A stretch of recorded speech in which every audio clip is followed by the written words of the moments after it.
နေအဲ့လောက်တောင်မှနေဟာမောကိုချစ်တယ်ဆိုရင်လည်းငါဘာမှလည်းမပြောတော့နဲ့လေဟာ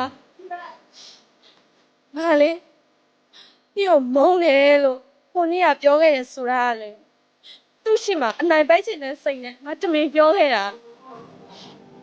အညို့ဘယ်တော့မှမမုန်းခဲ့ဘူး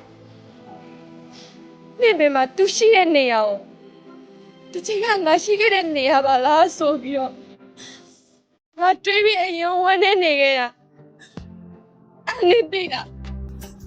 ငါ့ရဲ့ခံစားချက်တွေကိုနင်သိလားနင်ငါ့ရဲ့ခံစားချက်တွေကိုဘယ်တော့ဝေချခဲ့ဘူးလို့လဲငါ့ရဲ့ခံစားချက်တွေကို